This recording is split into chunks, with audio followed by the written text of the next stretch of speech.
Welcome to this week's episode of Ezentuary. We left off last time in the capital city, you guys having made it back to the land of the living, and now to the heart of governance, commerce, and civilization. You are hanging out at a tavern where you had spent the night, and you are now at the heart of this vast open world. What do you wish to do? Well, first, I want to make sure I actually open up my right sheet. Are we still level 9? No. No. We're like I up to did 11 not. now. Yeah, we're 11. I did not adjust this sheet appropriately. Okay, well, while you do that, guys, where do you want to go from here? Uh-huh. I don't know. What's our objective, even? I guess. Well, we're supposed to save the world, but kind of got lost in the shuffle there.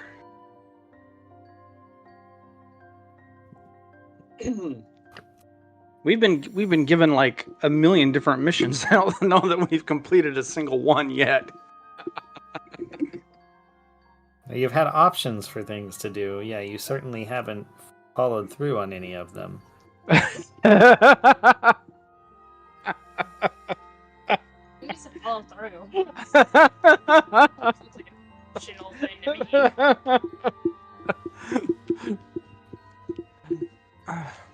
I mean, it's up to you what you want to do. That's the whole point of having it be an open world. You know, Oh no, we get it. We're just trying to remember what we were supposed to do. Are those zombies that we're supposed to kill? That's true, though. Like, where did that one, like, old person send us that I wanted to kill in order to stop the zombies? Well, we you're were supposed to pretty find far that from- lake. Yeah, you were on your way there when you got into the battle with Warden and then died and had to come back. But now you're very, very far from that area. I mean, you're in the middle of a very busy city. Yeah. Oh, then who cares anymore? If zombies show up again, we'll face that when it comes to it. But for now, I don't see any zombies. Not my problem.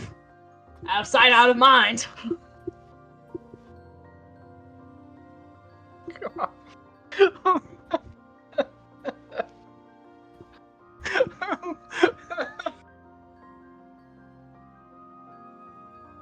We are the worst band of characters ever. The worst. I'm gonna go try and get more people to sign contracts, but only I don't think you're gonna find them here in the capital. the capital's got a bunch of foot traffic. I think you want That was- monsters, like giants and stuff like that.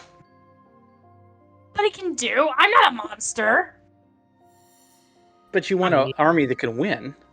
Yeah, I can win.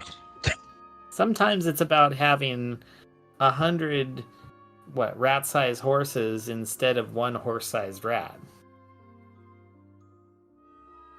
Whatever. Anyways, shut up. I don't need monsters. That's just kind of racist. You want to put together a winning team, don't you? You sound like a basketball coach right now. Wouldn't it be more speciesist? Whatever. Doesn't matter. Strength can come from anywhere. Unless you're 3 foot tall and have feathers. 4.5 For your now. information, I'm 4'6" now. And second off, guess who can fly, Mr. Land Dweller? We were talking about strength. Anyway, all right. Yeah, okay. Yeah, Barry's kind of at a loss. He has no idea what he's going to do right now. I'm just gonna make an observation or investigation, I guess, to Okay. try and find a formidable-looking person who might want to join my evil army. Sure. There's lots of formidable-looking people around. Let's say you're outside of the tavern, I take it? Yeah. All right. Yeah, What we'll roll for a random species. Sure, why not? There's a furblog that's carrying some looks like heavy buckets over a yoke on his shoulder. Strong, formidable, perfect. I'll waltz on up to him. Hey, you, stupid looking. What? I've got a pitch for you. Obviously, your life's going nowhere. So how about this? You sign this contract, and in a couple of years or so, I'll come back, come get you, and then you'll get to join my evil army, and then we take over the world. What do you say? I mean, we offer dental and pancake breakfast. I mean, you can be one of a team. You can make a difference with your life by giving it over to me. That's actually, one sec. The persuasion on that is, 28. Good lord. I rolled a 19. Okay, well, that's really good. The only downside is I figured I'd roll for like an intelligence save, and I nat 20'd him. So I think he's gonna be like, that doesn't sound so good. I'm gonna deliver this water. Shows what you know. You really are dumb. You'll make nothing of your life, I tell you, nothing! Alright. And as he's walking away, he's like, nothing from nothing ain't nothing. What a bunch of hippies.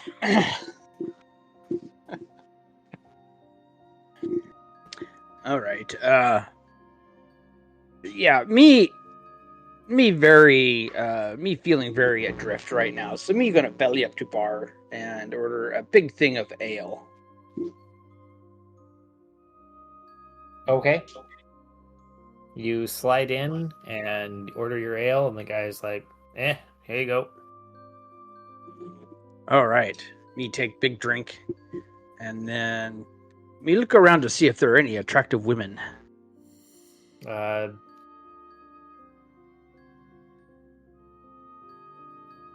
Yeah, I guess. I mean, it depends on how low your standards are. There's 2 in the bar, or 2 in the tavern at this earlier hour of the day. One you'd consider maybe a 1.5 ish. Be generous, and the other one's a solid 6 out of 10. Are they sitting together or are they sitting apart? It's sitting apart. One of them's down on the end. It looks like she's working on something with her fingers and like some type of tapestry or something, like a needlepoint. And the other one is just kind of leaning against the post, giving eyes to the bartender. Which one is leaning against the post? Is that the 6 or the 1.5? The 1.5. The only kind of women that make eyes at bartenders. What'd you say? The only kind of women that make eyes at bartenders. The 1.5. That's not true. I'm speaking from experience.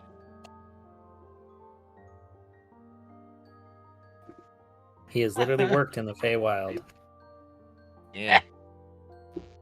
I mean, I did suffer quite a bit of head trauma, but at least I can remember that much. Don't work in the Fey bars. All right. Well, me going over to the woman that is sitting down and me saying, "Let me introduce myself. My name is Barry Bark Biglog. I am a paladin of Freya, goddess of love and war, and I just want to know, I am at your service.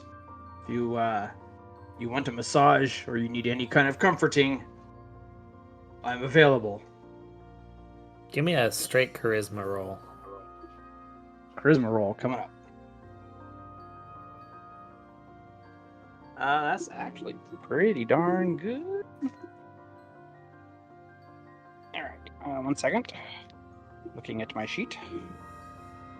Charisma +4. That is an 18. Good lord.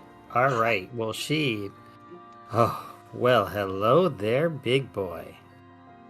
That is good to hear. Yes? Well, I mean, I could.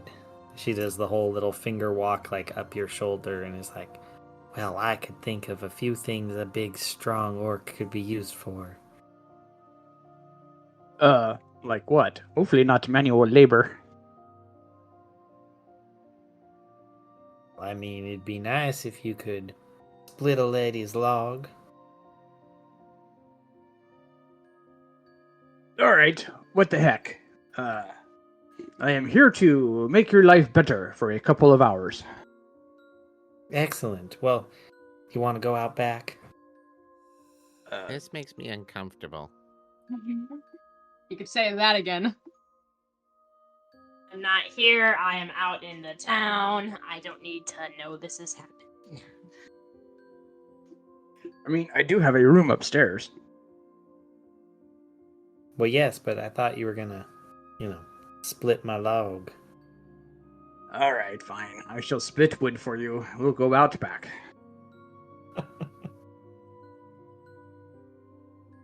Alright, yeah, I was gonna do the whole joke where you go out back and there's just like a bunch of wood that needs to be split, but now we'll just say she does that to you and then you go out and the next thing you know she jumps up on you and actually starts kissing you. She just needed to get you out of the bar. No, alright. Me return the kiss, most fervently. She's absolutely invested. She's like, oh, soft but firm. Oh. Anyway. Yes, I think we should draw a veil over this scene because I think some of the other players are about ready to hurl. Roll me a 1d20. Let's see how successful you are. Oh my god. That's Me rolling 9. 9?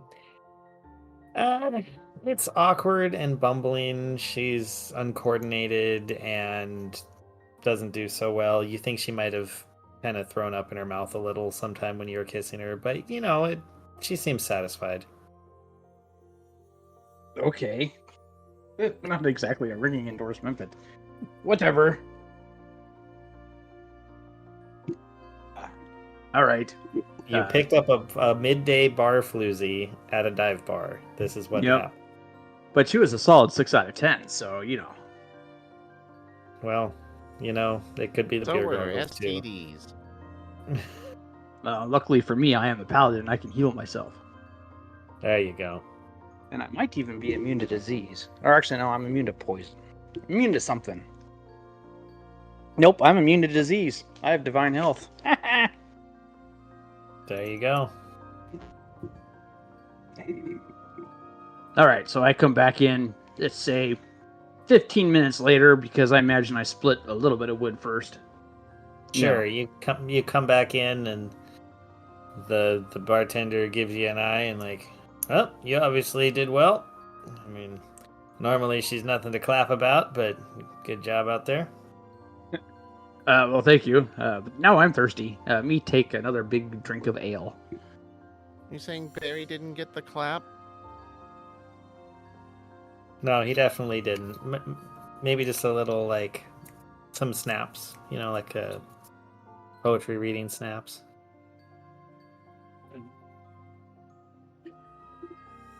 Oh, funny. All right. Anyway, so be very successful. Me feel good about myself. Little drained, little exhausted, but Yes. it was good for you. Yes. What are my companions doing? I mean, Grimmel's off on one of his hunting. What are Foxglove and Poplarch doing? Good I question. don't know. It's a bar, ain't it? Poplart's sitting in a corner nursing his head injury that left him unconscious and trying to hope that sweet rolls are a cure. Well, you have slept for 2 days. You had some levels of exhaustion as a result of your getting hit, but you have recovered from them. Doesn't mean it doesn't hurt. Fair enough. You're bruised still.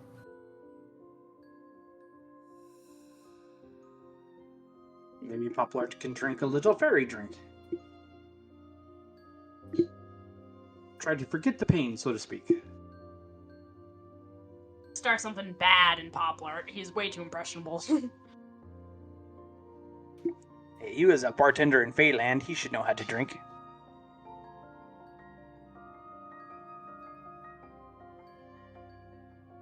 And what is Foxglove sure. doing? Probably playing and trying to rustle up some money. Now that I no longer have the mask on, I am once again beautiful. Instead of horrifying, so. So what song are you playing? A little ditty I like to call Fork Over the Money, Losers. I shall roll for performance. What a heart-wrenching Please do. tune. 26. It's a heck of a performance. You get 2 gold pieces as a result. Woo! Alright, me go down and sit next to Poplart. Hello, Poplart. How are you?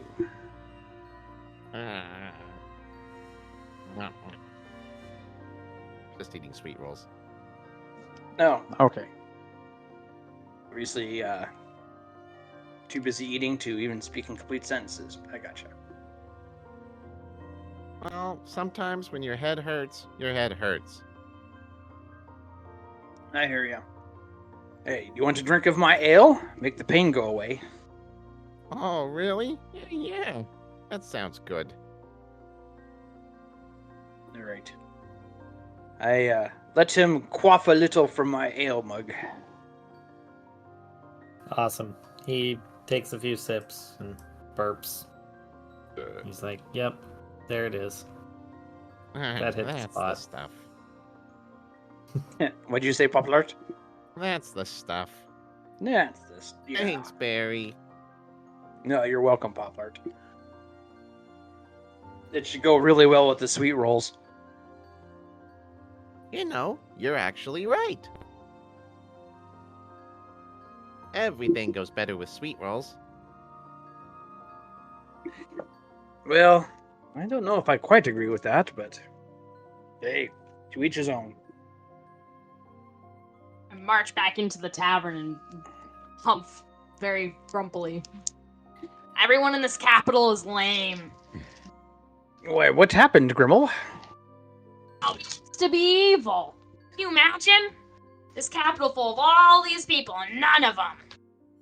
Well, how many people did you ask? It's none of your business. I'm guessing it was just one, and then you got disappointed and gave up. Know anything about me. Leave me alone. Humph again and sit elsewhere. Hey, Grimmel, there's that woman leaning up against the post in the bar there. Maybe you should try chatting her up. She might make your mood a little bit better.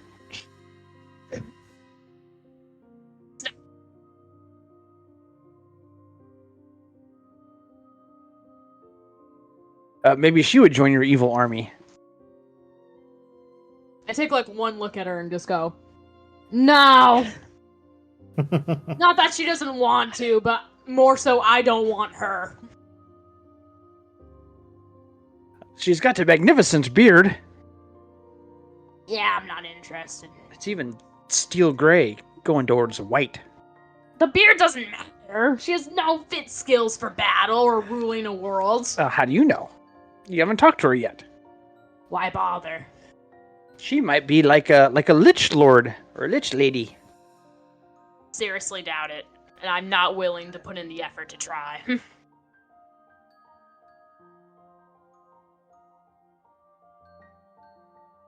Too funny. So, anyways, this capital sucks. I want to burn it down to the ground, but I know that would probably end in failure. Which would just make this day even worse, so... What are we doing? Oh, I don't know. I'm enjoying a drink. I just had a good time, so... I'm feeling very relaxed myself.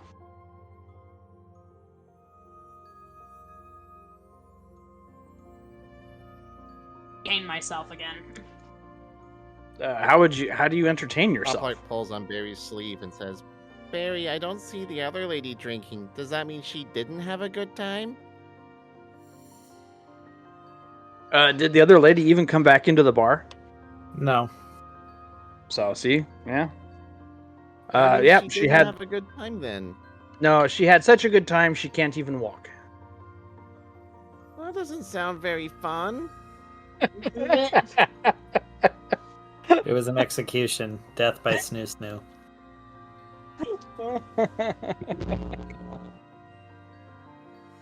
All right. Why? You just made 2 gold pieces. Yeah, but it could be more without the trauma. What trauma? You emotional trauma. I don't think it's the bar per se. I think it's just them. I bet you didn't even know. You don't pay that much attention to me. You're not exactly quiet. Getting a little feedback from your guys' speakers there.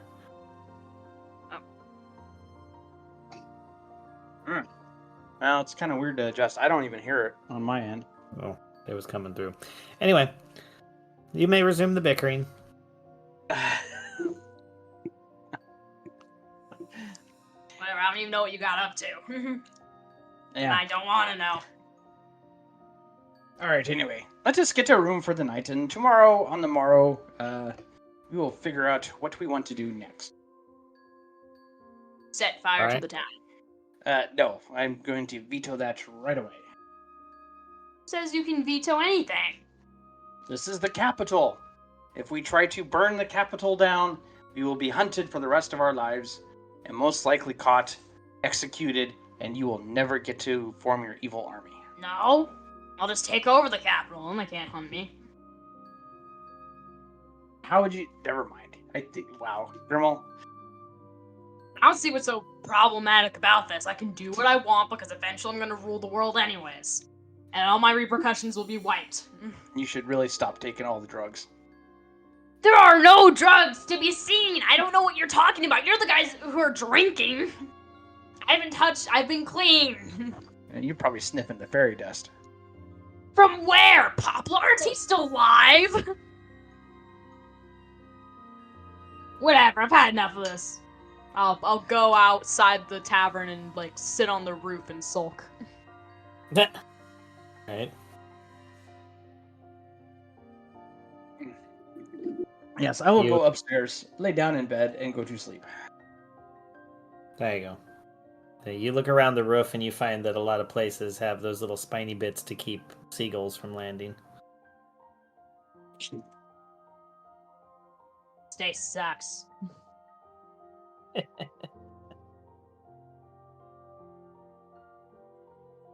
Anyway. Alright, What's our Popular Arts and Fox Club going to do?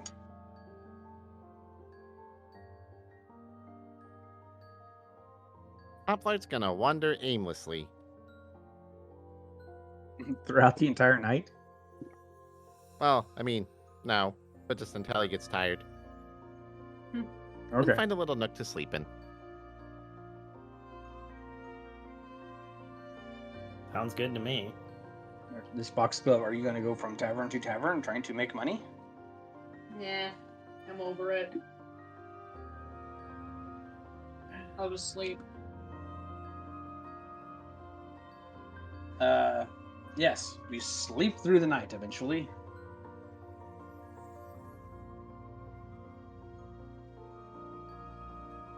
Does anybody have any kind of dreams or anything?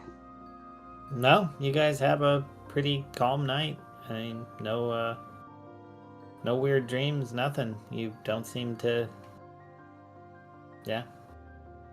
Nothing to write home about? Alright then. Alright. Well, I wake up in the morning and I feel the need for guidance. So I'm going to go out after eating breakfast and try to find the nearest temple of Freya. Okay. Well, that's easy enough to do. You guys, you get up and you walk down to basically the temple district. It's an area that has temples to everyone. Think of height of Rome, every time there was some new place conquered, they incorporated the gods, so there's a temple to literally everyone here. Okay. Many of them are stacked on top of each other. Very space efficient. Yes, this place is very much, think of it going up the central mountain of this island like Hong Kong. They built up. Yep, I hear you. I can see what you're laying down. So anyway, me find Temple of Freya. Me go inside, and then me pray for guidance. Okay, let's do a religion roll. All right, one religion roll coming up.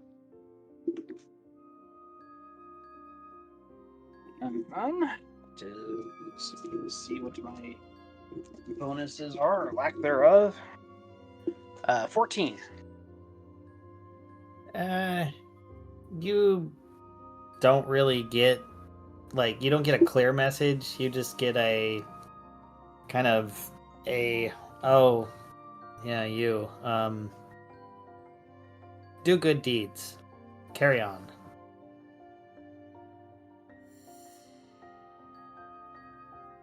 Alrighty then. Sounds wonderful.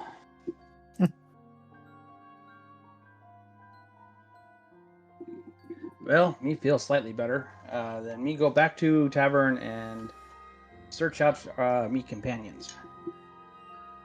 I'm still sulking on the roof, just bouncing. Awesome. Okay. You realize it's probably about midday now. Yeah, It's a long time to be on a roof. I'm in defiance. This day can't get any worse. So, why not? Alright. Anyway, me go back to tavern. Me call up at Grimmel. Grimmel! I think it's time for you to come down from roof. We need to figure out where we want to go and what do we want to do next. And then me go inside and search out Foxglove. Is Poplarch back in the tavern? I don't know if Poplard ever left, but He just kind of wandered around and then went back to the tavern, yeah. Okay, alright. So me come up to Poplart. Alright, Poplart.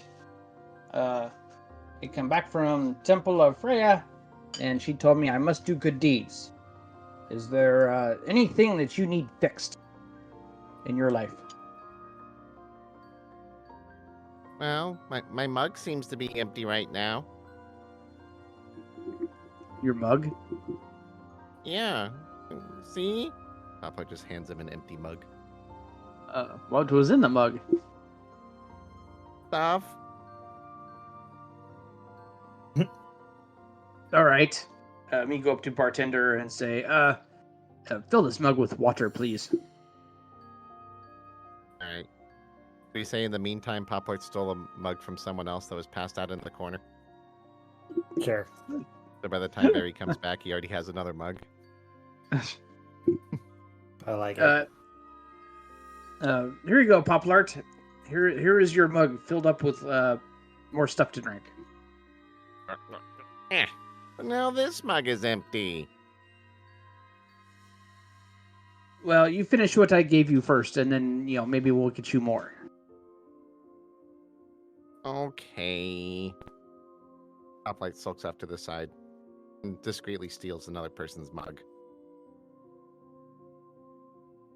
So now he has 3 mugs.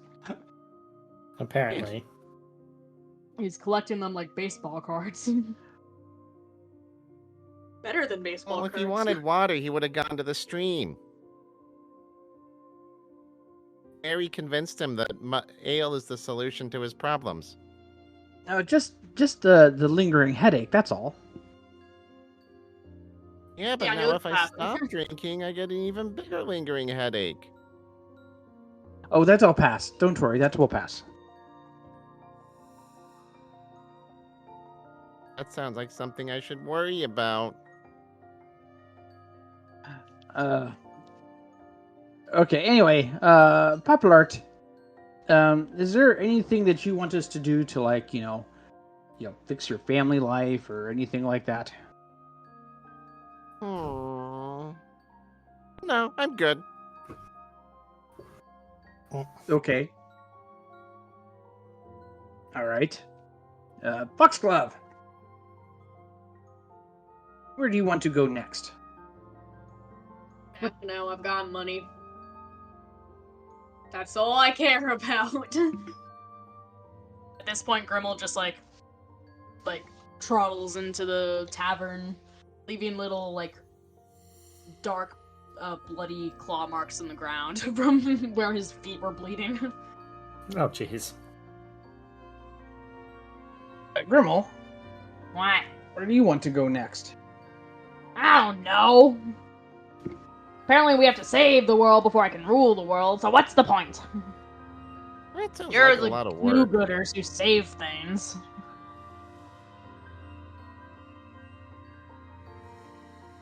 Well, me guess we can head back to town besieged by, well, we can try and find Lake.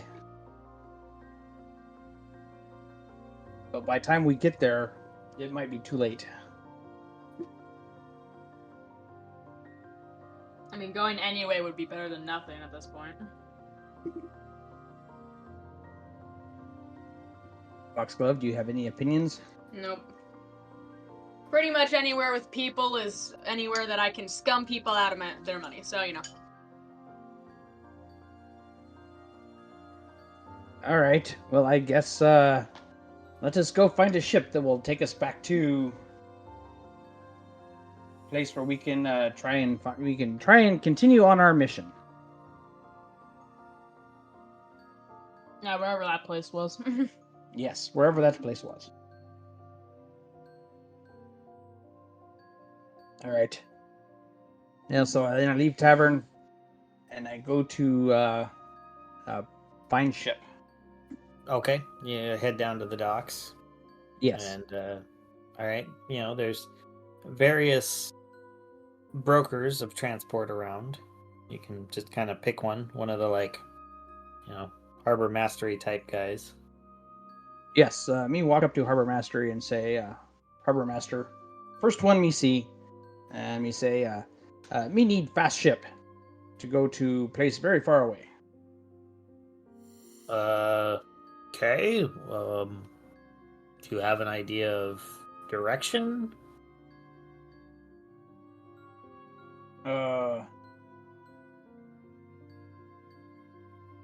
No, me really don't. We've been through a lot. I think me have also may have died a couple of times and come back, so, me memory is a little bit on the spotty side. It's some place that's been overrun by undead recently. Sure's Guild. I don't know of any places overrun by undead. I mean, what was that you said and about the guild? Yeah, Adventurers Guild that got covered up by dome of impenetrable stone. Oh, I think that happened to all of them, but that was a while ago.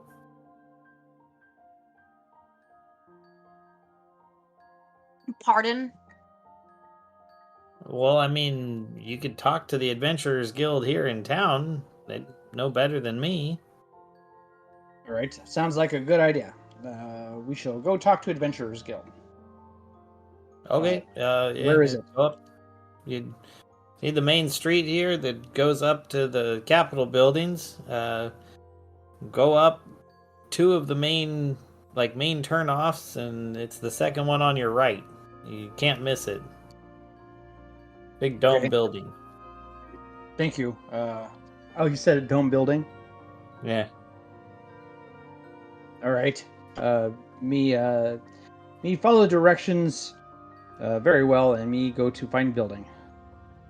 You can't. He was right. You can't miss it. There's a big dome building with a statue out front. Looks like a goodly hero type in a cape. It's all been finely carved, and it overlooks an entrance to, a big dome with like some chimney on top. There's a door down right behind the adventurer statue. Okay. Me go through door. Awesome. Well, it looks like a pretty typical adventurers guild. You've got it's a round space. There's a bunch of hustle and bustle with people doing various things. There's a big lighted area in the middle. Someone's kind of, we're walking around tables talking to various people. There's quite a few in here. There's probably, I don't know, maybe 50 people total in here. Okay. Wow. This make me feel pretty good. So me go up to dispatcher and try to talk to her for him. You okay? The guy in the middle you went to? There's kind of a dude wandering around talking to people. Is that who you're talking about? I was talking about the person that usually hands out the jobs and stuff like that, but well, you look around and you see there's kind of a looks almost like a DMV office type of thing over on the outer wall. okay. Yeah, me go to outer wall and try to talk to one of those people. What was that one chick's name? Carol, whatever her name was. Yeah, that's on the other side of the world. Well, no, but she's everywhere. Hello. Yes, hello. My name is Barry Bark Piglog, and we were trying to figure out. We were at a place where the Adventurers Guild was buried under a solid dome of rock. Do you remember where that was? Well, that was all of our guilds. Why? Oh, some crazy guy tried to, take over the world. There was zombies. It was pretty insane. Was crazy guy eventually defeated? I don't know. Far as I know, he just disappeared. Don't know anything about him really. Oh, okay. And then life kind of went back to normal? Well, I mean, there was a bit of a dig out here. We rebuilt, had to redo everything, but we're back. We're looking pretty good, I think. All right. Well, that's one problem solved.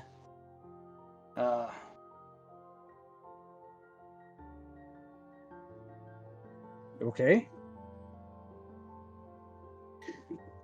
Do you remember what town had like lots of undead zombies attacking it? Well, that was almost all towns. There was a lot of them all over the world, and it was pretty grim there for a while. Oh, okay. Well, how did it get back to normal? I don't know. Things just kind of stopped one day. Okay, alrighty then. Sounds good. Let me go talk to me companions. Okay. All right, everything seems to have reset since we died. So, what do you want to do? Do you want to go maybe get a job? Look on the board and see if there's something we can do? Play like the Adventurers Guild. Last time they sent us to a different dimension. One across the, on the other side of the world, and just because, You don't happen to think most Adventurers Guilds are linked, and once they figure out who we are, they might send us back?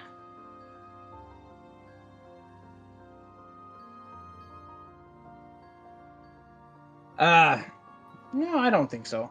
Foxglove, can you come over to message board with me and see what kind of jobs are available? But they usually don't pay as well as they could. No, they always say, like, pay is an experience, That's just not worth it. Just pick a job. We're bored, woman. Barry can pick a job, and if you're so bored, you can pick it, Grimmel. We can't read. Yes, we can't read. That's why, we just need you to read jobs to me. Are you gonna give me a gold piece? Seems like a steep price. Yeah, no, me give you a silver piece. Fine. I'll go read the board. All right. Well, you look through the board, and there's a lot of low-level stuff that just does not look interesting. And you kind of look around, and the only thing that looks kind of interesting is, let's see.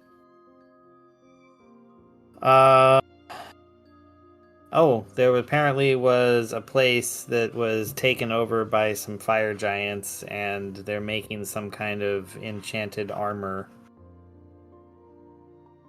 And How much does it pay? the payment from the guild isn't much. It's only like 10 gold each, but they say you can keep whatever you find along the way. Oh, enchanted armor. Fine. Pop up the silver piece. All right, me flip silver piece at her. Was that All a right. finder's fee? A reader's fee. Apparently, being able to read is a marketable skill. This group it is. Worldwide it is. All right, me go back up to desk and say, we will take the fire giant job. Oh, okay there. Sure. Let me take a look. Yeah, there's no one else been interested in that, and yeah, it's not too far to the south from here. So go ahead and take one of the ferries across the bay and head due south, and then. Oh, yep, here it is. Looks like you travel a day to the south once you land, and then head due east. I don't think I Okay. can carry all these guys. Why do I have to go alone?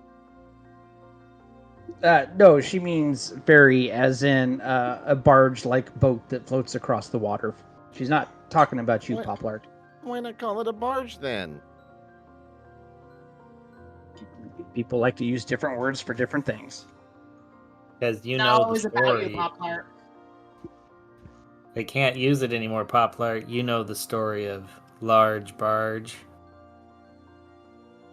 No.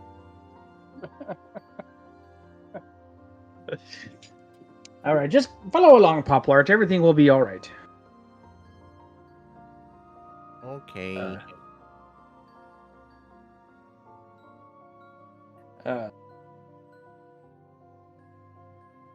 Well, all right. So you guys strike out, go off on your own.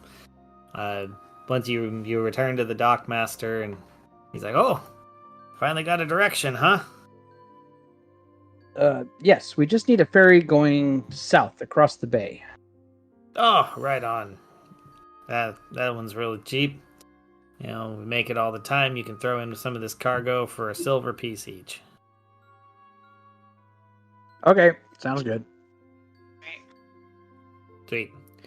Well, you sail across the bay, landing, in the early morning. It's an overnight sail, and I guess you can hit the ground and be off. This is a smaller settlement, mostly residences, some fishermen. You can tell this is there's like a shipyard here where they work on the various boats that go back and forth.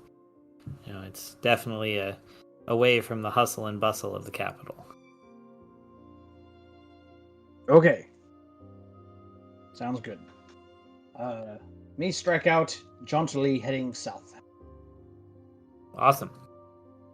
Well, you head south, and this is a well-worn path through, pretty much open grasslands. You can see areas where massive herds of some type of creature has come through, eating and, keeping the grass at basically a a nice, pleasant level across the plains, allowing you to see far and wide. There's occasionally dust in the distance where you can tell they shift around, but none of them appear to be coming towards you in any measurable way. Okay. All right. Sounds good. So, Awesome. Yeah. Me continue on me merry way until it starts to get dark. Well, which it does shortly. And as it begins to get dark, you hear in the distance a soft rumbling slap of a herd moving, not quite towards you, but it's off in the distance, maybe a few miles, but you can hear there's lots and lots of them. Okay. So we in fairly open place. Yes, open plain. Okay. Well, me kind of move, off of the trail, about 100 yards or so, and then start to fire. Okay. You're able to do that. The only local resources is some kind of looks like miniature, almost like miniature hay bales, but in the shape of brown logs. Oh, very nice. How convenient. All right. Me thought we were going to have to use buffalo chips or something, but that's brown logs are better. So, me stack some of those and start to fire. Awesome. Well, it certainly smells exactly like buffalo chips. Ah, perfect.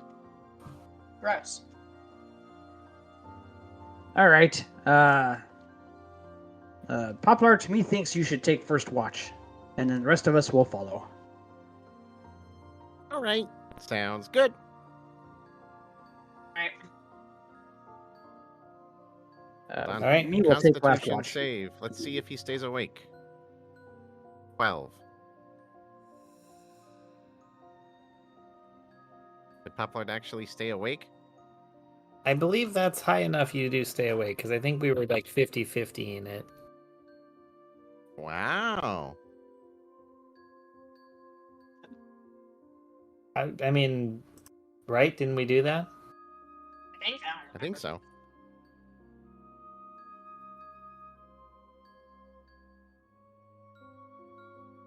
Well, we'll say, well, since you're there doing the during the night, you hear a kind of a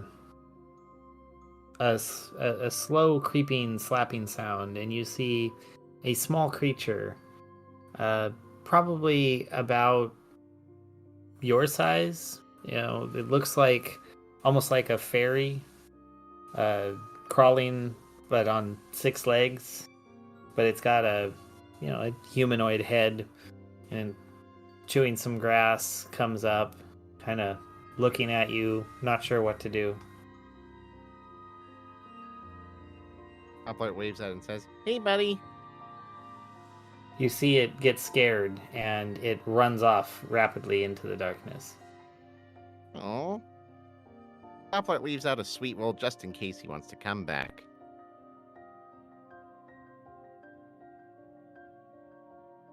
Awesome.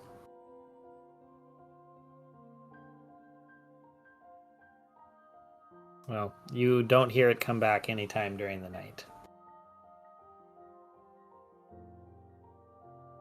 Okay.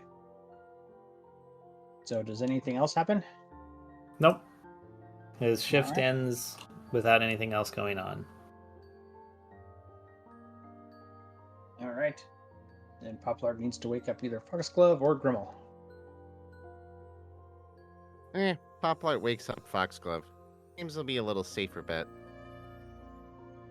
All right. I'll let Foxglove deal with Grimmel. Grumpy Grimmel.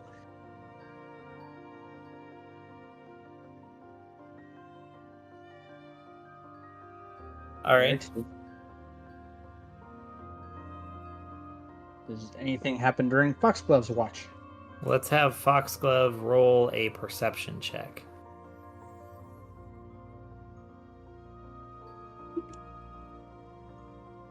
$26. You notice that there is something quietly trying to like move around you and like kind of not sure. It seems very small, but it's like looking at you and then moving away.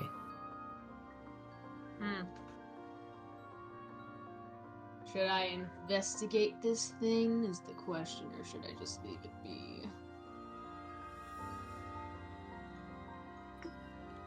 It's a decision you must make.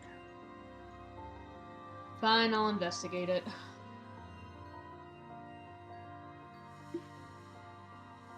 All right, you start looking around in the darkness and you see what looks almost like it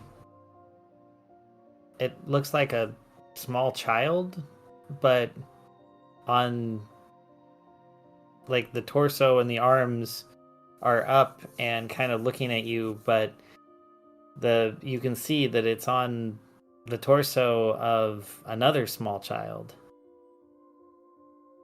It's like looking at you very curiously, and then when you finally lock eyes with it, it runs off straight away from you into the darkness. Was it wearing a trench coat? No. Well, I'm out of thoughts about that. But it ran away, so I guess it's fine. Right on.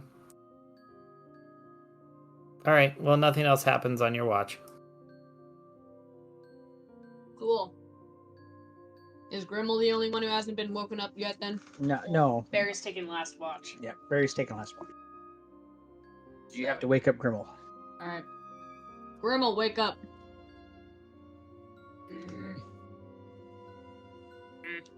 Fine. I'll grumpily get up. All right, you grumpily get up, and let's see. I'm going to continue playing with this. Do a perception check.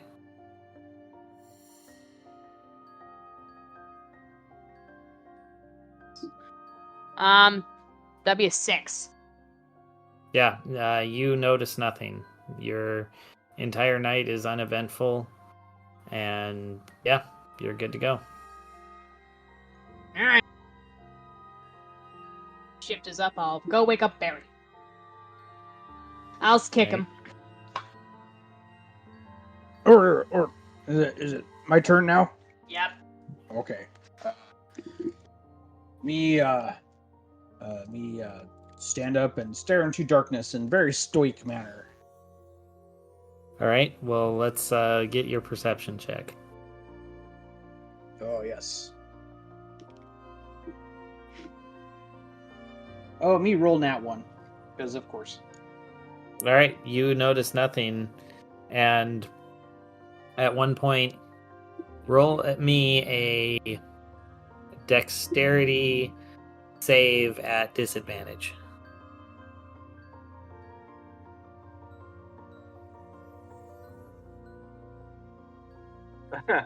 It's a good thing you said disadvantage.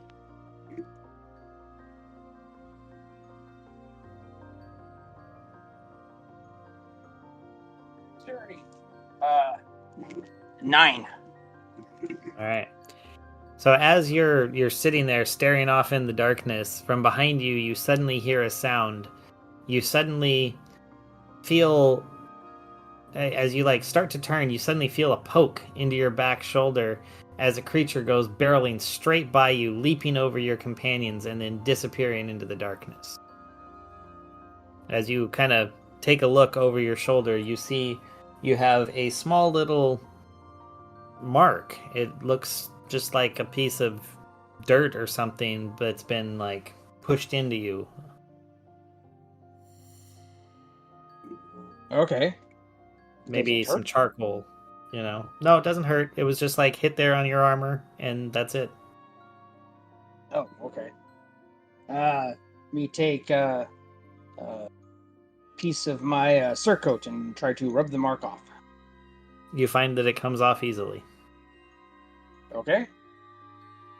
Well, then we continue staring off into darkness, hopefully with a little bit more awareness. All right. Let's do another perception check.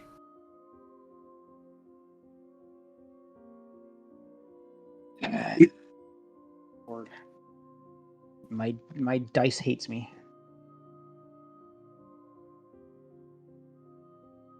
Dun, dun, dun, dun. 3. Yeah, you just keep sitting there, and I guess give me another one of those dexterity checks at disadvantage.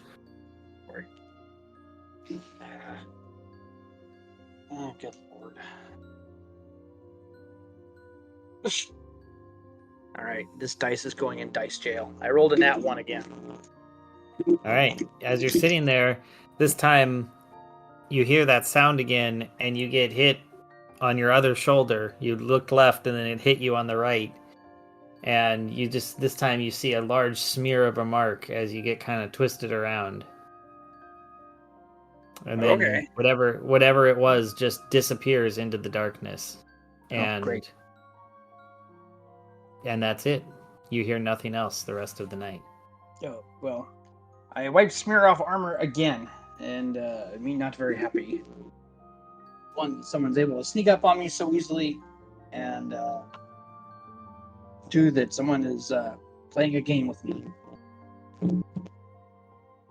Well, as the dawn breaks, you see in the distance a dust cloud of movement as a herd of something seems to be moving away from you. Okay. Well,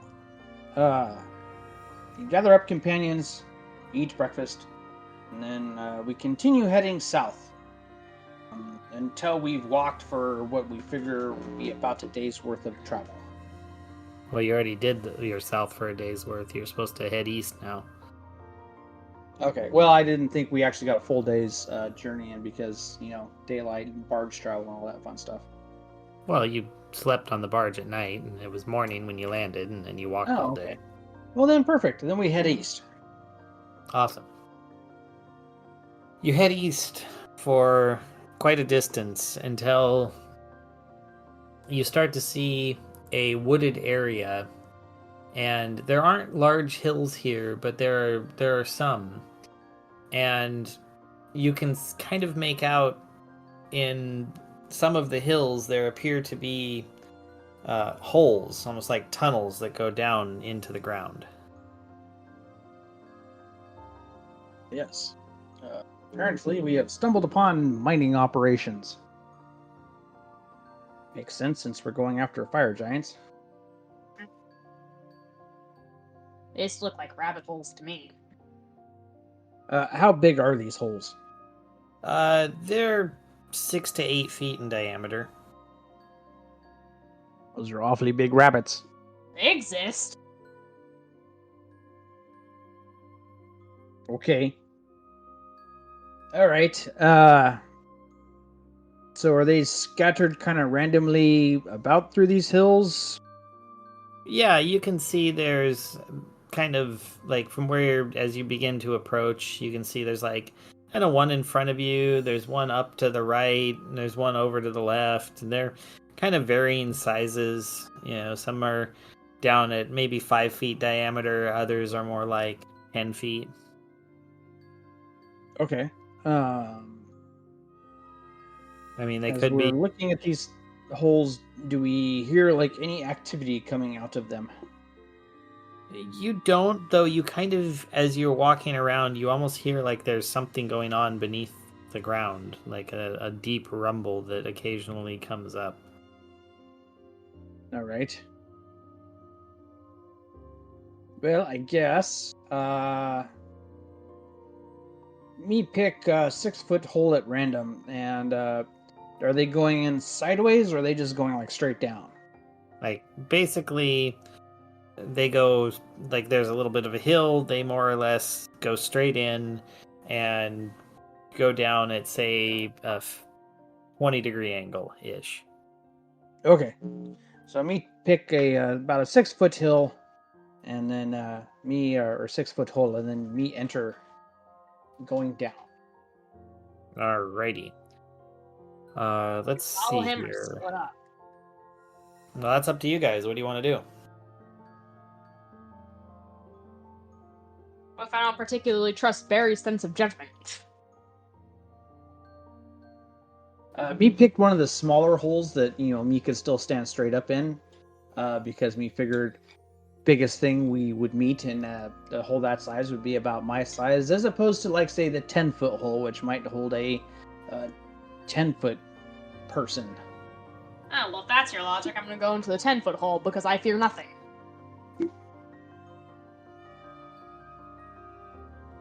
Okay. And to make things Yeah. interesting. Nice All knowing right. you, Grimmel. Grimmel goes Hey, to the make 10. these for the evil arm. Well, that's all good. So Grimmel goes over to the 10. Barry's in the 5. Foxglove. I'll go in the small one. Okay. And Poplart? Uplart's following Barry. Alright, so it's Grimmel alone. Alright. Well, let's start with, I guess, the main group. Barry, you're the leader. Roll me a 1d4. 1d4, okay. See me find 1d4 me can actually read. Me roll a 4. 4. Awesome. Alrighty.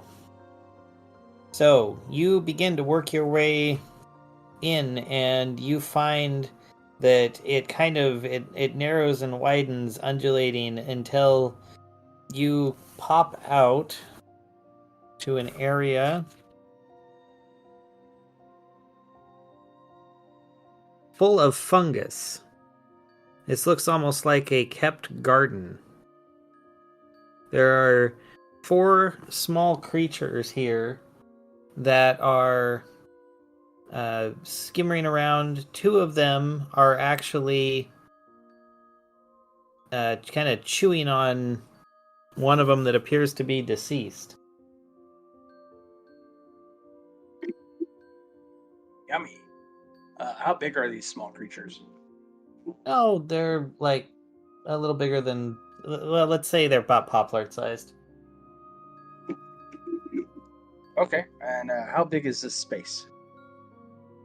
This space is approximately, well, let's see, you came in an area, that opened up at its biggest to be maybe 10 feet wide, and then as you go into this cabin, it's not square at all, it's very rough. So it varies between 25 to 30 feet wide and maybe 40 to 50 feet long. And on kind of, let's orient it and say on the north side, there appears to be 3 small tunnels that go out. One to the east that's kind of big. It's probably 8 feet wide. One due north that's very small. It's probably about 3 feet wide. And then one to the west that's about 4 feet wide.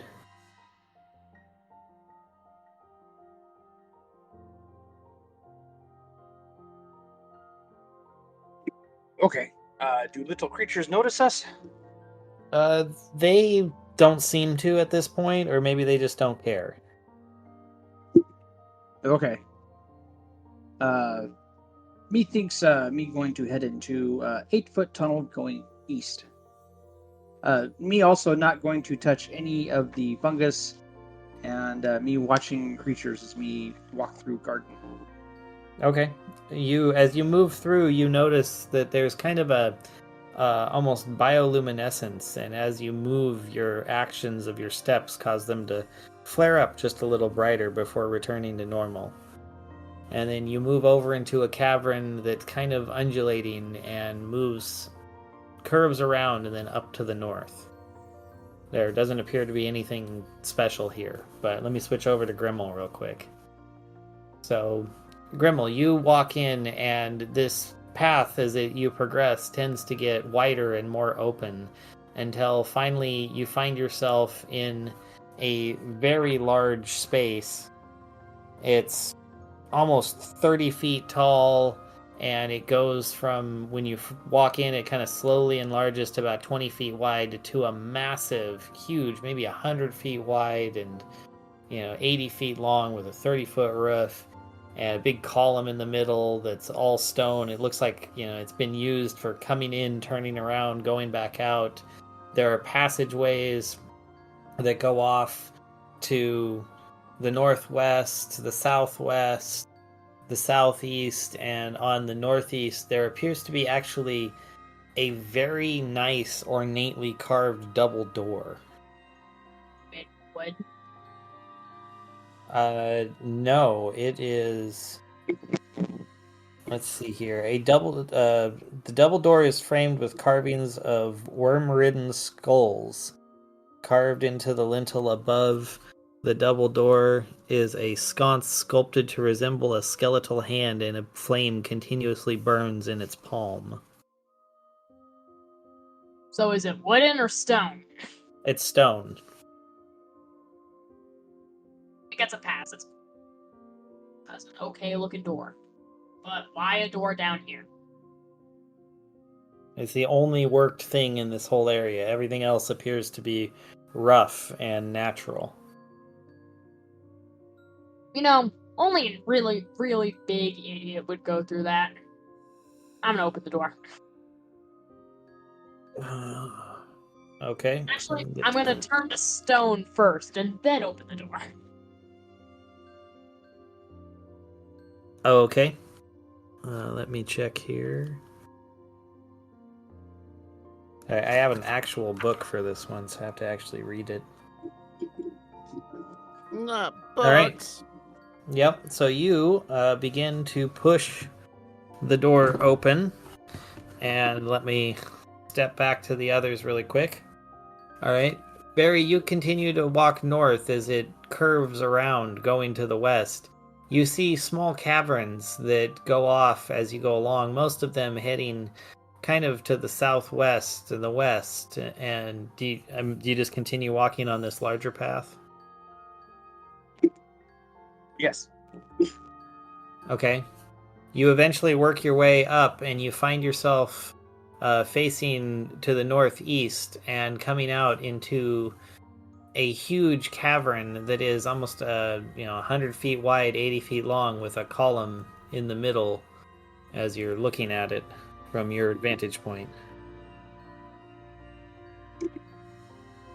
Is there a door on one end? You can't see it from here, but you do hear the sound of what sounds like stone running into stone door. We shall follow the sound. All right.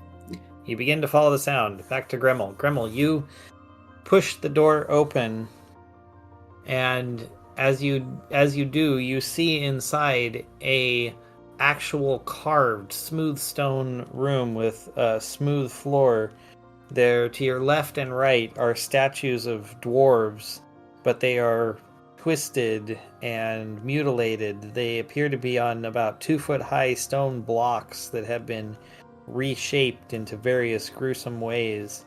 In the middle of the space, there appears to be a couple of fire giants and a bunch of hobgoblins sorting through pieces of scrap iron on the floor, tossing the pieces noisily into various piles. I think I found the fire giants we're supposed to kill.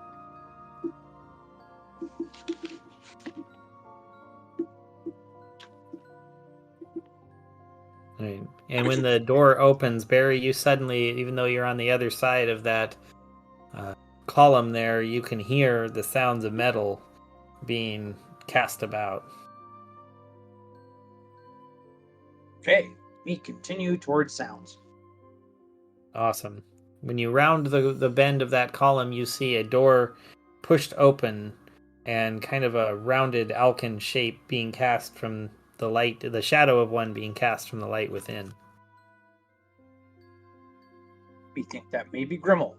Me decide to, me hurry up a little bit, but try to stay somewhat silent so that, me don't start all whatever Grimmel is doing. I'm just gonna kind of like. Say what? I was gonna say, I just had this vision of the paladin in full plate trying to sneak. Yes. I didn't say I was very successful at it, but better than me shouting across the room. Hey, Grimmel, we found you. Fair. We think that trying to sneak is better alternative. Yes, thank you. I mean, they seem preoccupied, so I'm just gonna waltz into the middle of the room and cast Arms of Vidar. Okay. Go for it. Oh my god. Give me some good space. Oh yeah, that's 25 to cast. All right. How much do I roll? I might need to. It's a while. Okay, there it is. Grimmel has to do math, Yeah. It's a strength save, by the way. or as they say in Great Britain, maths. 66. Okay. Gonna roll 3d6 and double it.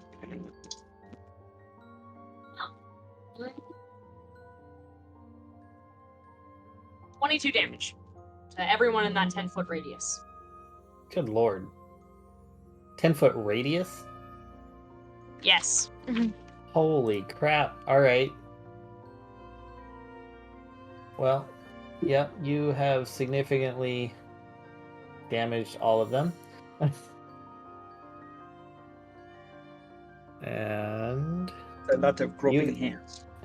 actually, you straight up kill all of the hobgoblins Nice. that were in the They're middle loud. there. Yeah, they're just yeah, they're dead. Just imagining like Barry walking up to the store, he's hearing all this loud clanging, he hears like one spell being cast and suddenly it's just dead quiet. Well, the others are the other two larger, the fire giants are, I guess, being held by the arms, but they are still alive. Grappled. Yes, they are grappled.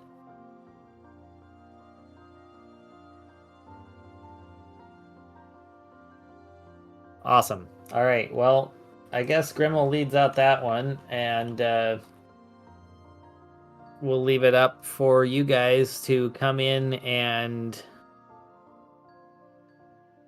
yeah. I guess they yeah. I was gonna say they might have a chance to save, but no, they're not gonna even try. You caught them completely off guard. They were distracted. Like I said, they seem preoccupied. Yeah. All right. Well, now that they are in play, I will roll to give them an option for initiative. And before I do anything else, you guys just got to the door. What are you going to do?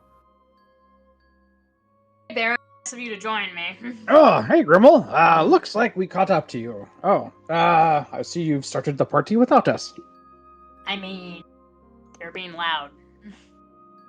Well, I mean, this is the job. We were supposed to get rid of the fire giants, and these are fire giants. So, hey, well done for, just kind of getting right in on there. Yeah. Less talky, more killy.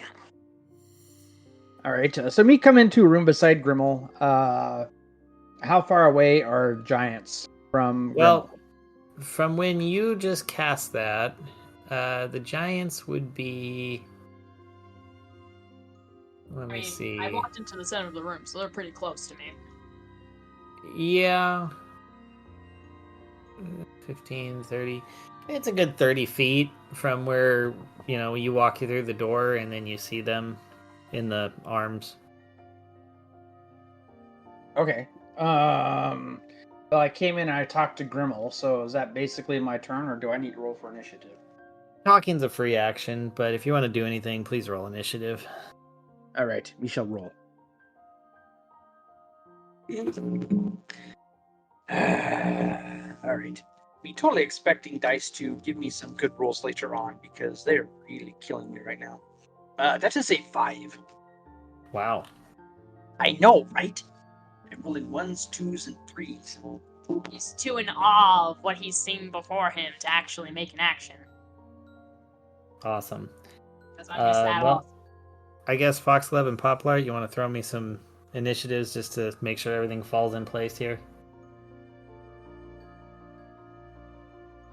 Foxglove gets a 12. All right. Complex 24.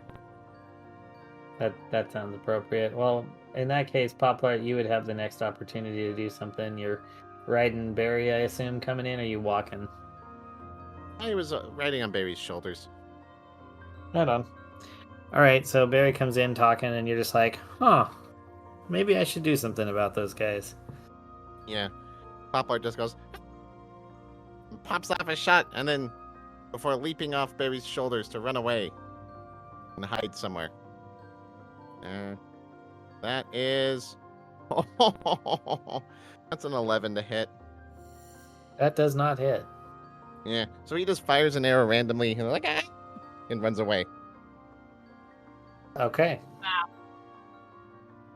Wow. Distraction arrow. Alright, well, Is there anywhere to hide? At a line of sight? you could go behind one of the statues. Alright, that's where Poplar hides. Perfect. Just to see. Alright.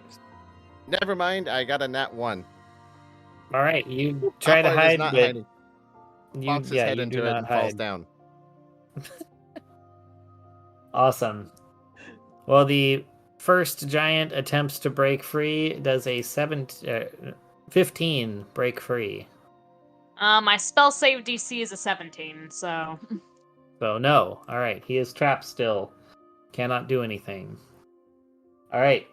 It would be Foxglove then. Alright. What did these things look like? oh my god. Big, broad, red. What are we working with clothing wise? Mostly black, black iron armor, red hair, ashen skin. Alright, I'm gonna come up to one. Well, okay, not come up, but I'm gonna look at one and go, wow, that sword. Somebody's compensating for something, buddy. Oh, did your parents tell you were a late bloomer, you know? That was just to make you feel better. No one wants that limp little 2 inches. Nobody wants it. It's a lipstick. It's just a chapstick down there. No wonder you have to have a big sword like that. I mean, come on, man. It's just really, really sad. Like, unbelievably sad. You know? Like, that's 19 to hit, and I mean... Yeah, it hits. It hits. And yeah, he's stuck there and he would grab his head if he could, because it burns his...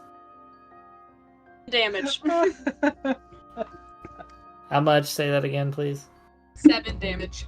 7? Okay. Right, and in my bonus action, I shall give someone Bardic Inspiration. Who wants it? I think me need all help me can get right now. Me can't roll for anything. Eesh, that's a 7 to cast. Well, me willing, so... Yeah, it's more of a check, just make sure you don't fail. Alright. Oh, there you go. 1d10 to you, Barry. Oh, thank goodness. Alright, well it goes to the other guy. He's gonna try and break out. And he nat ones, so he's really stuck in there. He totally fails his check. And that one's abound. Yeah.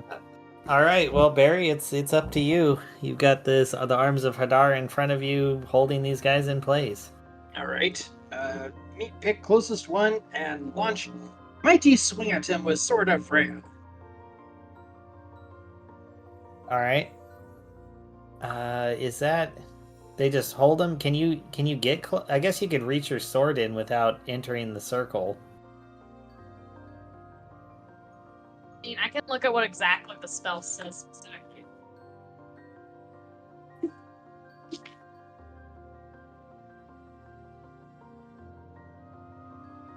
Yeah, if you're in the middle of him, he could just be... Yeah, Barry could be on the outer edge. Oh, yeah. Tendrils of dark energy erupt from you and batter all creatures within 10 feet of you.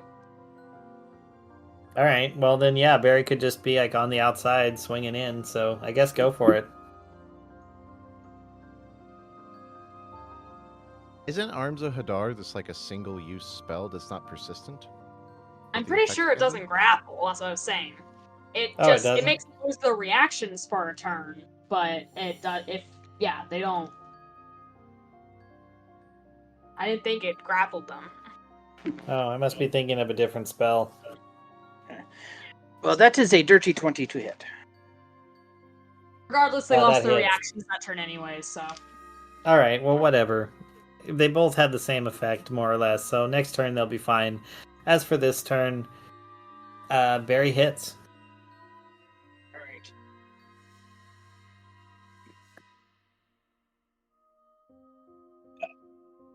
That is 11 damage. All right.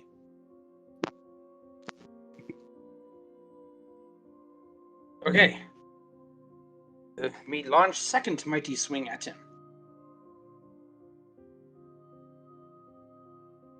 It is a much better roll. Okay. That is 25 plus 12. You hit.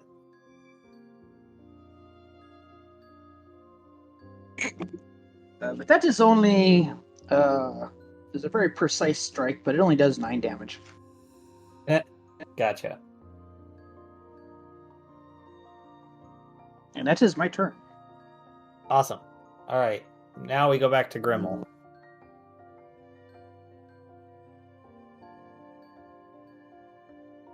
Well.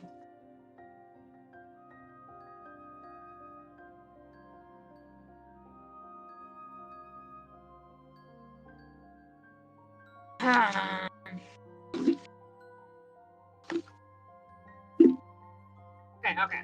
So, I have a question. So, because I have that ring of holding, does it take my whole turn to get out the weapon from the ring of holding, or can I also attack with it in the same turn? Oh, you can just like open it up and use it. It just slides. It's like a bonus action. It just comes sliding out into your hand. It'd be the same as if you would, draw and slash or whatever. So, here's my plan. I currently swapped out my halberd for the flaming axe from that dude. Yes. I know which you're you not said I'd strong have enough. disadvantage on it, but I'm literally just gonna spin in a circle because they're already around me anyways, because of me walking into the center of the room. So I'm literally just gonna grab the axe and spin in a circle like a hurricane of death. Okay. Oh, you're spinning around is one thing, but I mean, as soon as it leaves your item of holding, the weight is going to kick in. Like you could spin, use your momentum, then open it up and have it come out and hit one of them. But I mean, that's pretty much it. You're just using like the weight of it to strike. Can I make a strength save at disadvantage? Sure. What are you saving, I guess? Wait. Just see if I can From lift falling? it, I guess. Strength how- throw, I guess, not save.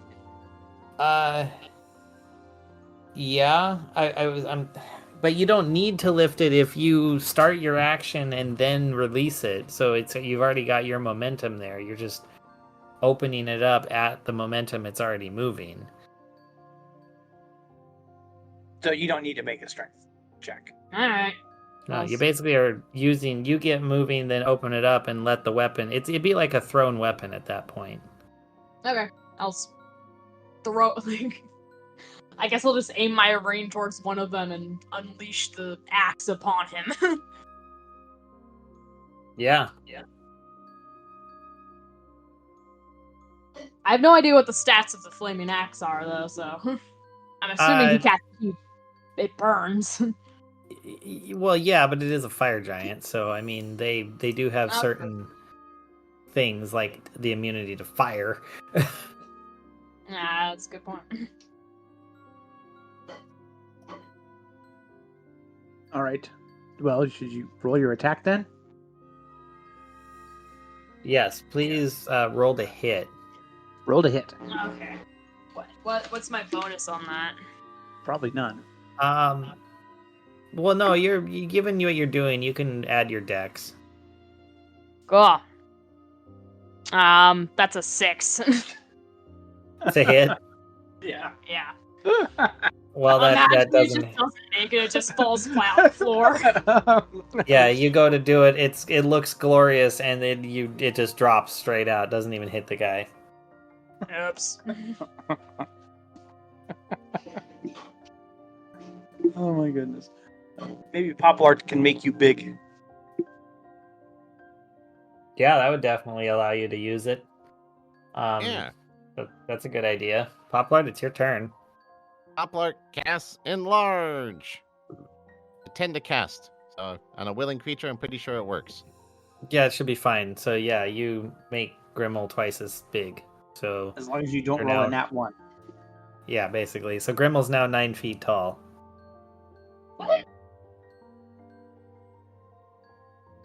Now Grimmel can wield the axe. Sure. All right.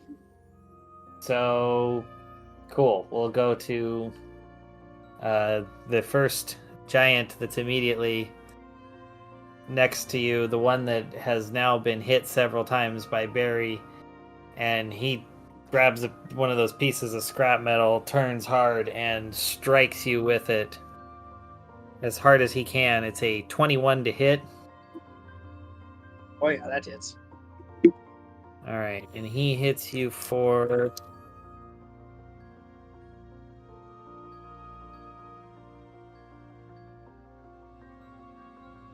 25 slashing damage.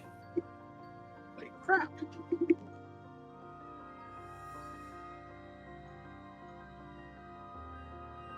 Yep. And then, so he whacks you with that, and then with a swing back, he goes with that thing towards Grimmel, and that is a, oh, jeez. Well, 13 to hit.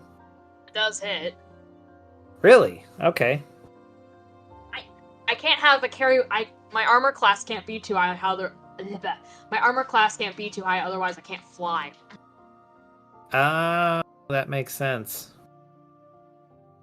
Well, that's too bad because you're gonna fly from this. I mean,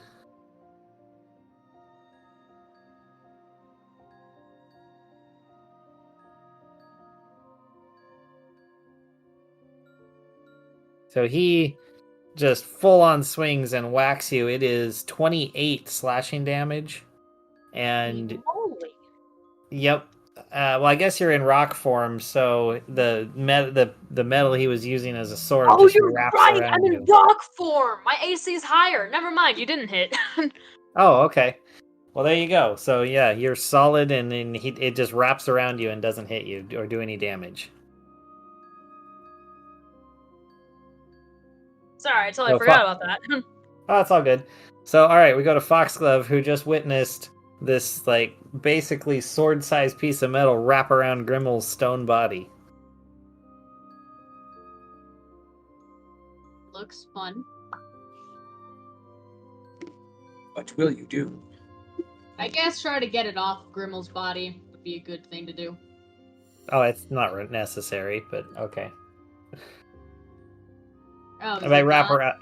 No, I was meaning it wrap around like when you've got like a piece of, I don't know, piece of aluminum foil and you hit it against like a door jamb. It just kind of wraps around it. It deforms around his body. Yeah, it's not like it's not a cage. It's just a deformation.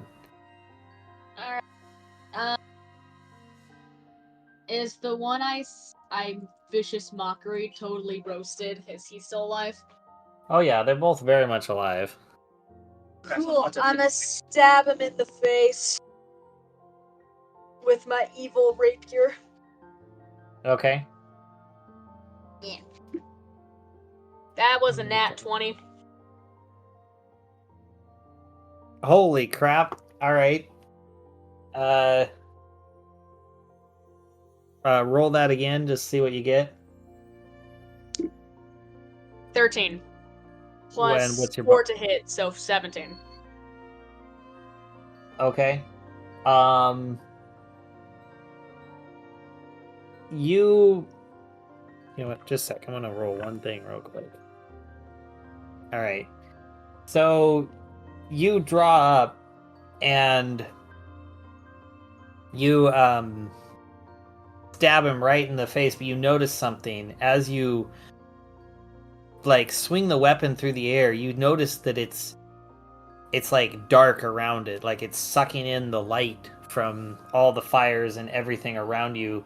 It's like anything that, you know, creates any type of radiance is just being drawn into it, and you stab into this thing's face and roll your damage.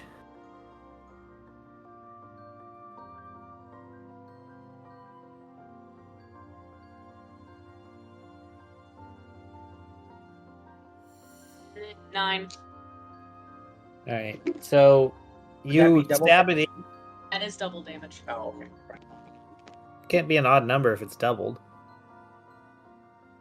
Oh, I did. I rolled the dice twice, and then it's a +1. Oh, gotcha. Well, you do that, and then you stab it in, and you see this like spot, like you stabbed him right in the eye, and it like darkness just wraps out around it, and you can tell him he's starting to like twitch, and then there's just this necrotic pop of energy as he takes another 24 necrotic damage right into his face, and he stumbles backwards, kind of stunned. That is a heck of a strike there, Foxglove. Yep.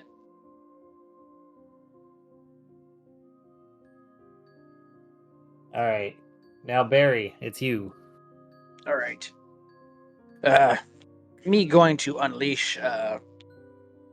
Me going to take mighty swing at giant in front of me, and me going to do thunderous smite as me taking mighty swing. Okay.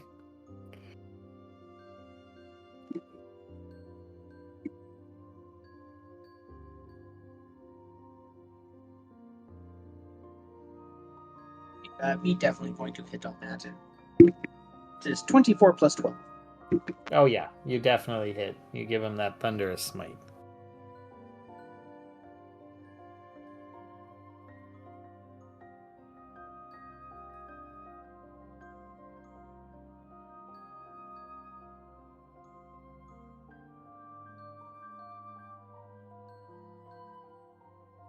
Right, he takes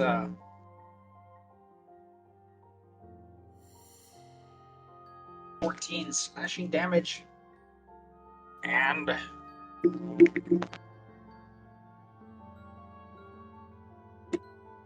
11 thunder damage. All right. He must make a saving throw or be knocked back 10 feet and knocked prone. All right, what's the save? Assuming it's would be 16. All My right, DC well, is 16. before I put any add-ons on, he hits a 17, so. Oh, okay. All right. Well, that's good. That just leaves him in range for me to do it again. Me going to Alright. swing at him with Sword of Freya again.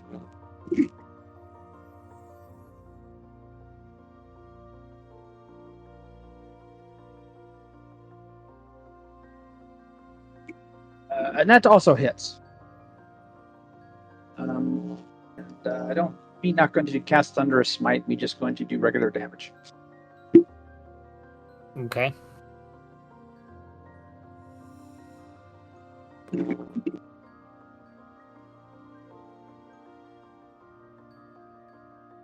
All right. That is another 17 slashing damage.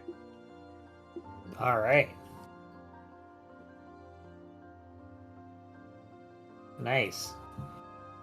All right. Well, he is definitely injured. Just, you know, knock him back. He's, And then Grimmel, you are now large and in charge.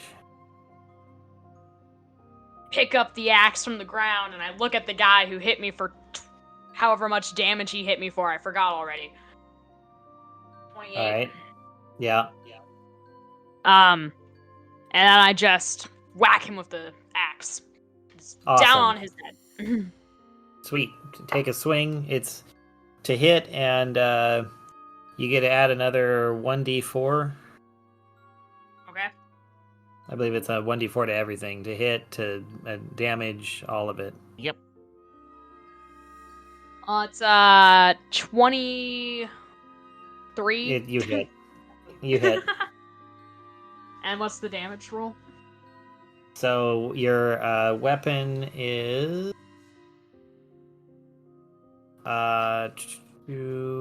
so it's he's immune to fire, so it'll just be 1d12 plus 1d4 plus your strength. Yeah, 1d12 plus 1d4. Yeah, that should be it.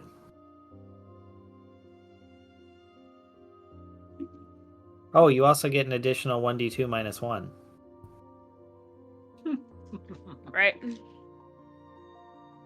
Okay, so that's 10 plus strength is 12.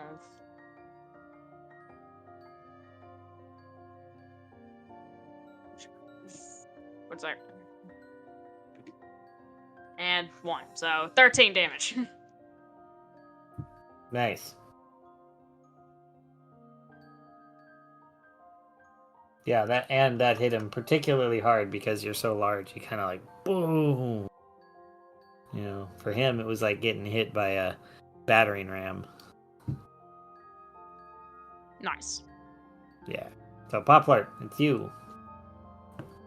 You're- Poplar rise, and from his hidden position behind the sculpture, is to pull off a sniper shot. Okay. I don't know really who's looking the healthiest right now. I guess the one who just got hit like a battering ram. He's staggered. He's the one actually that Barry, or no, sorry, the one that Foxglove stabbed in the eye is actually the healthier one, despite the okay, damage. Okay, well, a 15 to hit. That does not hit. He misses again.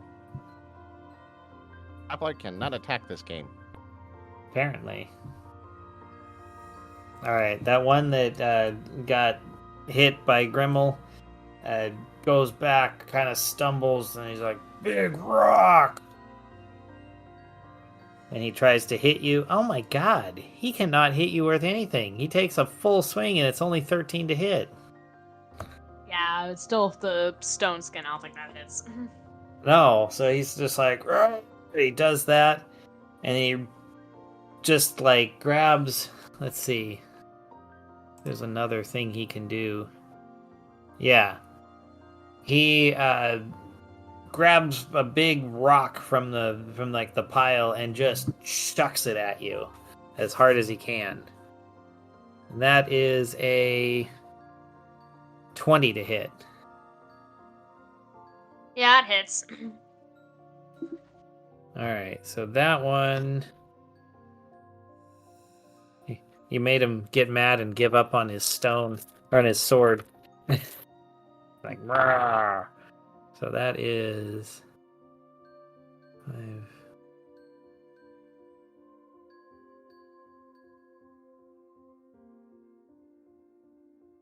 That is 24 bludgeoning as the rock slams into you and just explodes. Jesus.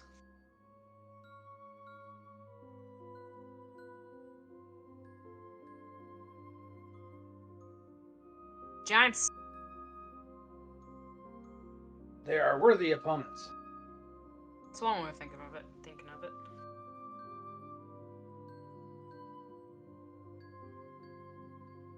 We move on to Foxglove. All right. So they're both still alive? They are. All right. The one that I stabbed in the eye, I'm gonna stab again because it worked very well last time. All right, go for it. Nah, not nearly as successful. It's only a 16 hit. That does not hit. Eh. Boo. You go to stab him and his cowl protects him. Bounces your sword off to the side.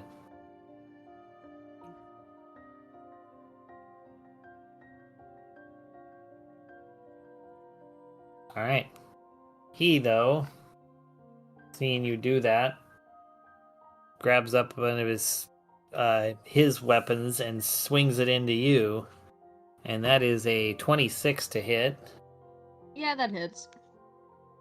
Okay. And that one does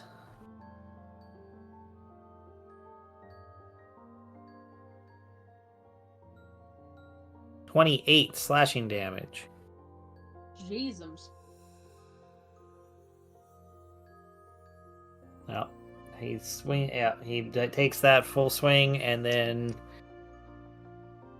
he has a second attack. I wonder if he should hit you or. Trying to think who's next to him. It's just. I guess he's close enough. He could also swing around because Grimmel's right there, huge and easy to see and strike. So he'll turn to strike Grimmel. That is a 22 to hit. Yeah.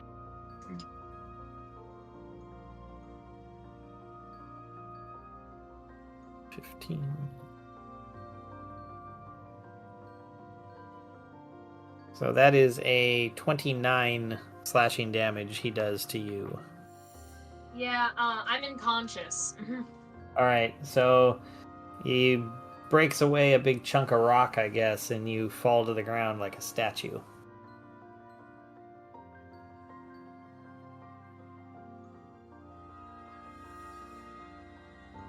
Alright, Barry, you just see Grimmel go down.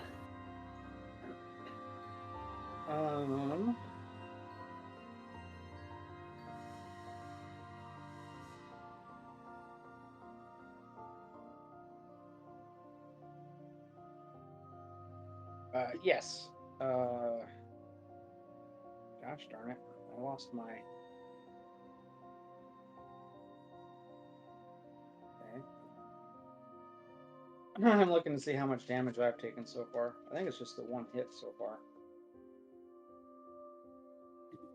Oh, there we are. Okay. Alright, I'm back.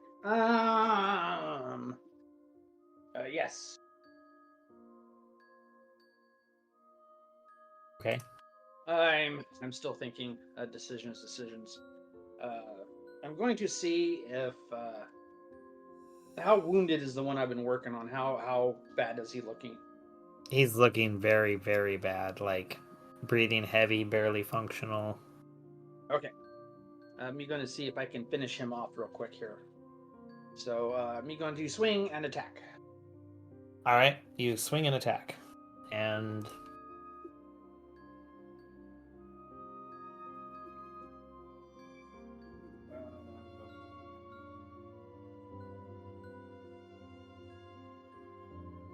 that is 19 to hit. that hits. Yeah. Good thing. Thanks for bardic inspiration. Okay. Me rolling damage. Oh, that is a fair amount of damage. So that is, I believe, 16 damage. And he goes down. Okay. Fantastic. All right. Me turn to other big bad and launch second attack at that big bad. Me going to use Thunderous Smite on that big bad. Alright.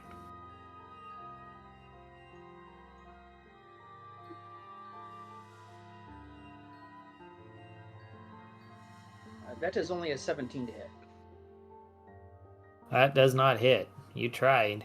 But Yep. it just kind of, your blade skips down his armor plating.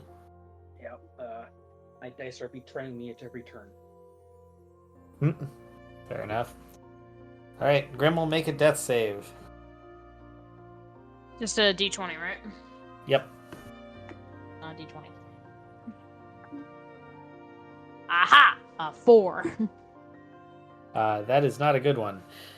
Mark one towards the dying side. Well, Poplar. Poplar's gonna try and do his sneak attack again, just to see if he can actually be successful this time. And he does not. Okay. Fair enough. I guess we just go to Foxglove. Alex, need new dice. Yeah, that was a 12 to hit on that last one. Yeah, which would not have hit. So far, I've gotten only one nat one today. Well, Yeah, thank could goodness be for worse. all that. Anyway, so to Foxglove. Alright, I'm gonna go over to Grimmel and cast Cure Wounds. Okay. Alright, how many hit points would you like? Grimmel? Whatever you're willing to give.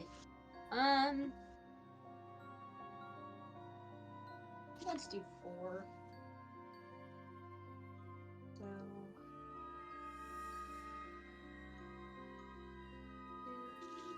Hang on, I gotta do math real quick. Oh, no, not math. Okay. Got it. Okay. Alright, that is a 13 to cast. Okay. Does that work? It should be fine. I mean, Yes, you're just it's, making you know, sure it's functional right. onto a willing creature.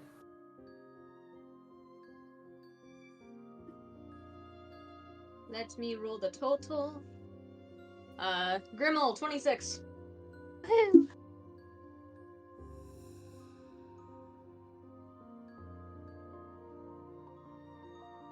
It's my turn. All right. Well, that was your turn, which gives the big guy, the last one, a chance. He looks at the two of you, and he does his eeny, meeny, miny, mo. And Well, there's actually 3 of us. I know, but Grimmel's still laying on the ground, Oh, good and point. Foxglove and Barry are standing up, and he rolls to hit Barry first. Oh, good lord. That would be a 29 to hit. Yep, that hits. I assume so. That's my best roll of the night. Yeah, stop that. You're due for a nat 1 yourself, you know. And that's 26 slashing damage. And he, on his backswing, goes to hit Foxglove for 24 to hit. Yeah, that has. Alright, and that is...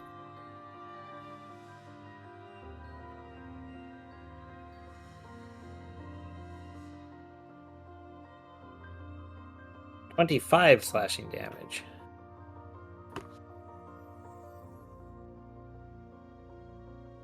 And he is done.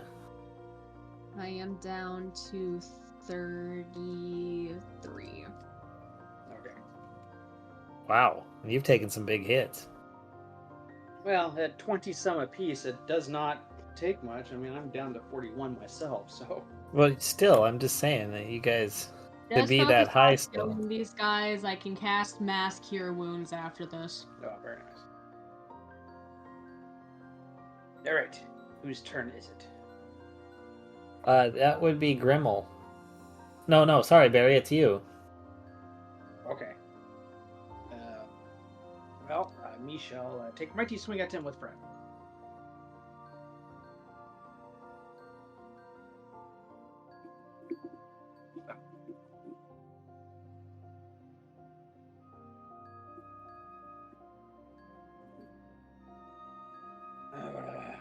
The first swing is only 14 to hit. It does not hit. Nope, I imagine it does not. So I take second swing.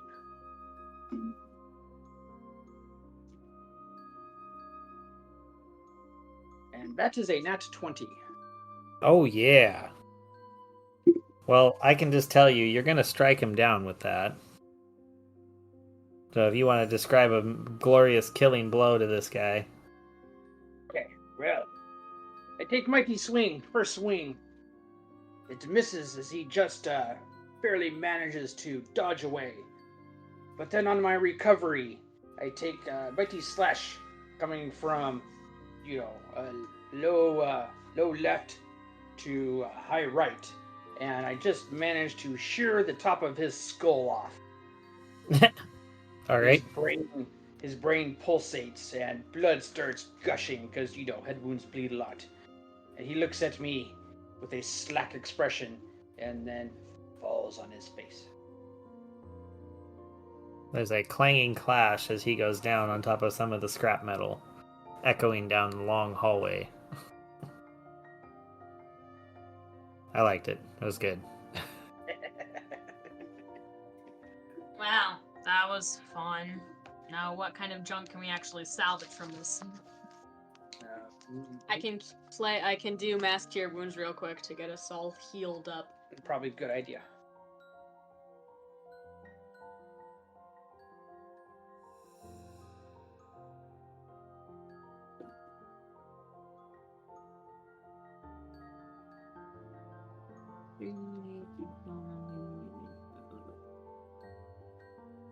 Alright.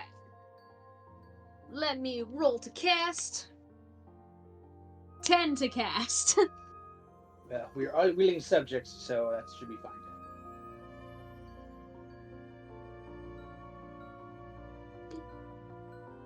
Alright. All of us get 26 hit points back. Woohoo. Not much, Yay, but it's that's the best just what I can do. needed. Poplar, did you even get injured? No. Wow. Whatever, don't say I don't ever help you guys out. We think Pop right offers everyone a sweet Very well roll. done.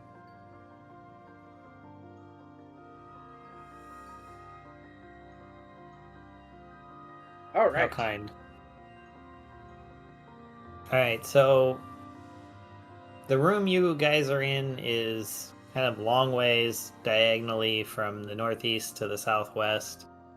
To your east, there is a big double door like the one you came through to get in here, and to the north is an open hallway. It is well over 100 some feet long. You can see there are other hallways and doors down it. It is 20 feet wide and 30 feet tall as it goes, like I said, 100 and some, maybe 200 feet or so due north from where you're at.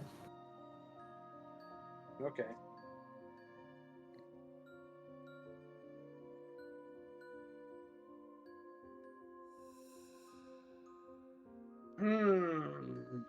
Well.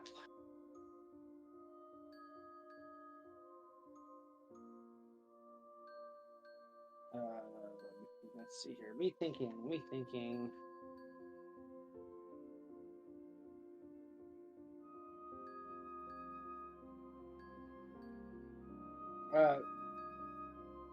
Me going to cast Aura of Vitality. Oh, that's a new one. Yes, 30-foot healing energy radiates from me. As a bonus action, I can also cause one creature to regain 2d6 hit points. Wow. Nice. Yeah. I'm not sure exactly how many points. I think it's a certain amount per minute or something like that. That's cool. Trying to load it up right now. That's just a bonus action. Until spell ends. Concentration up to 1 minute. You are radiating that out. Me concentrating hard. And it is 11 to cast, so thank goodness that did not fail. So healing energy radiating out from me. And I don't particularly. It doesn't really describe anything other than, I mean, I guess if you guys just spend a full minute in it, it ought to heal you to full. Oh, fantastic! Because we all need it. Yeah, definitely. Because it's like it lasts for a minute. So what? 6 rounds? 10 rounds? Yes, 10 rounds is a minute. And then you also regain 2d6 hit points every time you like point at someone and give them a bonus. So yeah, it should be enough to radiate out and heal everyone up. Fantastic. Okay. Excellente. So we all back to full hit points, which is good because these fire giants are tough. Okay, then. So now the question, which direction do you go from here, north or east? Do we want to go down the hallway or through the other set of double doors? Or save it for next time. Well, I'm going to have you start and then... Ah. And then big. Dun dun dun. I'm thinking double doors myself, but what do you guys want? Double doors work for me. All right. Sure, there's probably something valuable behind double doors. We're going to try double doors going to east. Excellent. Well, let me say this. So you walk over to the doors, push them open, revealing a wide hall that has a 50-foot high ceiling that angles down to at least 20 feet off the ground on each side. It angles from the northwest towards the northeast, and you can hear shouts echoing from way down the hall. You're not sure where they're coming from. But that is where we end tonight.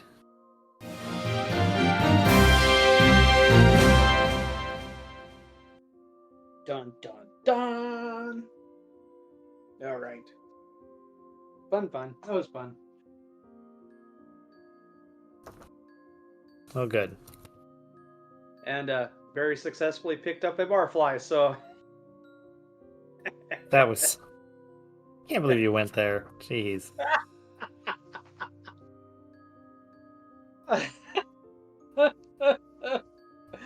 Well, Extremely uncomfortable. oh, well, I mean, honestly, I was kind of, what his character was supposed to be kind of doing the whole time is, and he's approaching it from a place of healing, so. But, he was fully expecting to have to actually just chop firewood, so. I only did that because I thought it was funny. That was funny.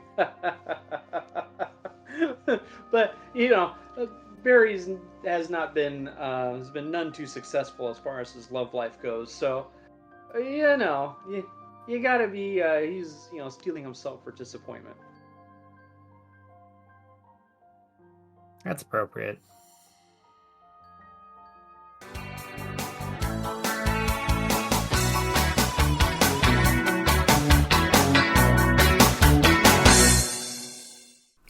This has been an Azentuary LLC production. Find us online at azentuary.com for our character bios, merchandise, Patreon, and more.